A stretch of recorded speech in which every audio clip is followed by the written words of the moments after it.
May magnanakaw sa Clark International Airport ng Pampanga. Hindi lang pala ang Ninoy Aquino International Airport ang may mga anomalya tulad sa bukas bagahe, tago bagahe at pagnanakaw sa mga bagahe ng mga pasahero na galing ibang bansa. Kahit pala ang Clark International Airport na hinirang na isa sa pinakamagandang airport sa buong mundo ay mayroon din palang anomalya ang mga trabahador dito. Ito'y matapos na isiniwalat ng isang pasahero sa social media ang kanyang masamang karanasan sa Clark International Airport. Kaya't nasabi nito ngayon, First time, napakalungkot kasi first time nag-try sa Clark, Pampanga. Hindi na mauulit kahit na malapit lang sa uuwian namin at malaking bagay, less traffic. Kaya lang may magnanakaw sa Clark International Airport ng Pampanga. Ito ang binitawan ni Kabayan dahil sa sobrang sama ng loob nito sa nangyari sa kanyang bagahe sa Clark International Airport. Matapos na matuklasan na wala na sa kanyang maleta ang mga dala niyang pasalubong na para sana sa kanyang mga mahal sa buhay. Dahil sa ninakaw di umano ng magnanakaw na nasa Clark International Airport sa Pampanga. Kwento kasi ng ating Kabayan, lumapag umano sila sa Clark International Airport galing US noong December 24, 2024 at dali-dali umano silang nagtungo sa luggage conveyor para kunin ang kanilang mga bagahe. Pero bigla na lang daw siyang nagtaka dahil ang zip tie na kanyang tinali sa zipper ng kanyang maleta na magsilbing padlock para di mabuksan ang kanyang bagahe ay putol na at may palatandaan daw na talagang pinilit umanong buksan ng magnanakaw. Ibinahagi ito ni Kabayan para ma-aware ang lahat ng pasahero, lalo ng mga Pilipino sa iba't ibang bansa na nagbabalak ng umuwi at lalapag sa Clark International Airport para makapag-ingat daw po ang lahat. Pinag-isipan ko po ito kung mag-share ako, hindi kasi hindi naman ako vlogger. Nadismaya lang ako sa mga tauhan ng Clark, Pampanga. Mga porter o I don't know, hindi ko alam kung paano ako nawalan ng gamit sa airport na yan. Kasi ang pagkakaalam ko, kung custom ang nagbukas ng aking maleta, normally naglalagay sila ng sticker sign na inopen nila yung luggage mo. Pero ito hindi. Para sa kaalaman po ninyo mga kababayan, baka di nyo pa ito alam, ganito po ang itsura ng sticker. Notice ito na galing ng custom. Makikita nyo ito sa loob ng inyong bagahe. Abiso ito upang ipahiwatig na binuksan at chinek nila ang laman ng inyong bagahe. Pero kung walang ganito, kabahan na kayo dahil magnanakaw ang nagbukas ng inyong bagahe. Kaya mas safety pa rin talaga na nakabalot ng plastik ang inyong bagahe para mahirapan yung mga magnanakaw. Ang nangyari kasi dito sa ating Kabayan, bukod sa naka-zip tie ang kanyang bagahe, ay hindi pa ito nakabalot ng plastik at wala pa itong padlock, kaya't napakadaling buksan. Kaya siguro na pag-interesan ng magnanakaw ang bagahe ni Kabayan. Ginupit nila yung zip tie at hindi naman nila ibinalik yun pagkatapos silang buksan. Talaga makikita mo yung rail na may nagbukas. Ayon pa sa salaysay ni Kabayan, duda umano siya na bago inilagay ang kanyang bagahe sa luggage conveyor sa Clark International Airport, ay binuksan umano ito ng magnanakaw para pagnakawan. Kaya't nasabi nito na posible talagang mga magnanakaw ang kumuha ng kanyang pasalubong. Dahil kung custom ang nagbukas ng kanyang bagahe, ay may notice sana siyang makikita sa kanyang bagahe. Pero wala. Gaya nga na nasabi ko, kung custom yon, mag-iiwan sila ng notice na inopen nila yon. May mga sticker kasi nilalagay dyan kung sila yung totoong nagbukas. So hindi sila.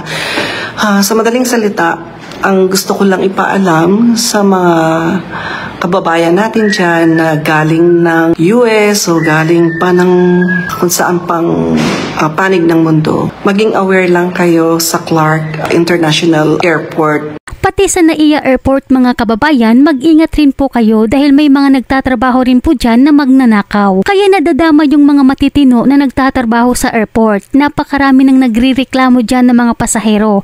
Yung iba sa social media pa nagreklamo. Kaya't dapat bago kayo lumabas sa airport, i-check nyo muna ang inyong mga bagahe para kung sakaling may nangyaring di maganda, makapagreklamo kaagad kayo. Itong nangyari kasi kay Kabayan, hindi siya kaagad nagreklamo sa airport dahil ang buong akala niya na custom ang nagbukas, naging kampante siya. Pero pagdating niya sa bahay, nang halongkatin niya ang kanyang mga dala, doon niya napag-alaman na magnanakaw yung nagbukas sa kanyang bagahe. Kaya pala putol na yung zip tie. Kaya't maging aral ito sa atin lahat mga kababayan. Kapag may hindi magandang nangyari sa ating bagahe, tulad ng wala na ang padlock, putol na ang padlock, putol na ang zip tie, bukas ang bagahe, sira na ang zipper, tingnan natin kaagad ang laman para kung may nawala man, makapag-report kaagad tayo sa loob ng airport. airport. Magreklamo kayo kung saan kasi late na eh. Hindi ko to napansin at until na nakauwi na kami ng bahay. At saka hindi ko kaagad sinabi dahil nga nagdadalawang isip ako kung sasabi pa ako o hindi. Maaring walang kabagay-bagay ito sa iba. Pero sa mga tao na hindi naman ganon kadaling kumita ng pera, mawalan ka ng ilang bagay sa maleta mo, masakit yun. Ayon pa sa salaysay ni Kabayan, ninakaw umano ang kanyang mamahaling 3 pirasong slip-on shoes, 2 sandals, mga damit at iba pang mga personal na bagay. Bukod sa mga ito, ninakaw rin daw ang kanyang moisturizers. Sa madaling salita, maliit lang na bagay. Pero sa iba, maring hindi kasi mamahal naman yung mga sapatos o sandals na nawala sa akin. Buti na lang may kaya si Kabayan, pero paano na kung OFW, yung iba pa naman ng mga OFWs, lalo ng mga nagtatrabaho sa bahay, nag-iipon yan sila para may pangpasalubong, tapos nanakawin lang pala sa airport. Di pa naman biro yung trabaho nila sa bahay. Lalo na sa bandang Middle East, yung iba pa namang mga kasambahay doon, kulang sa kain, walang pahinga, patayan pa sa trabaho dahil masyadong palautos ang amo. Tinitiis nila yan lahat para sa pamilya, nag-iipon para mabilhan ng pasalubong yung mga kaanak sa Pilipinas. Tapos ganito ang mangyari, nanakawin lang. Kaya i-secure nyo po ng mabuti ang mga bagahin nyo mga kababayan. Maging aware sa inyo itong mga nangyaring di maganda sa iba nating mga kababayan. Ang sa akin lang naman gusto ko na maging aware kayo na may magnanakaw sa Clark International Airport ng Mabalacat, Pampanga. It's just sad na maka-experience ka ng ganitong sitwasyon. So anyway, yun lang siguro yung maging aware kayo. Kung mawawalan kayo, siguro check nyo na para sigurado agad-agad buksan nyo na. Kasi yung sa akin, hindi ko kaagad binuksan at until the following day kasi nga syempre pagod pa at hindi ko naman inisip na mawawalan ako sa airport. At first time, napakalungkot kasi first time ko lang naman na nag-try sa Clark, Pampanga. Kadalasan, sa Manila kami bumababa. Pero ito nga, malungkot kasi hindi na mauulit kahit na malapit lang sana sa uuwian namin at malaking bagay, less traffic, kaya lang may magnanakaw. So parang bad experience yun sa akin. Ayoko nang maulit. So anyway, sa nakakuha nun, hindi ko alam kung babae o lalaki, matanda o bata. But anyway, hindi pa rin maganda. Kahit sabihin mong magpapasko, hayaan na. Hindi pa rin maganda kasi paano na lang kung yung iba talagang pinaghirapan yung pagbili ng mga gamit.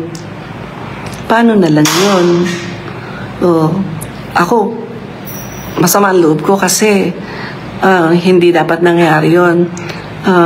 Pagpapasa Diyos ko na lang yun. Hindi naman yun ganon kalaki o kawalan. Kaya lang, sa iba, kung mawawalan sila, hindi naman tama, hindi naman fair yun. Kaya sana sa mga kinakaukulan dyan sa Clark International Airport ng Mabalacat, Pampanga, sana naman paki-screen nyo yung mga tao nyo. Kung malikot ang kamay nila, paki-obserbahan at tanggalin nyo na siguro kasi panira sila ng inyong pangasiwaan.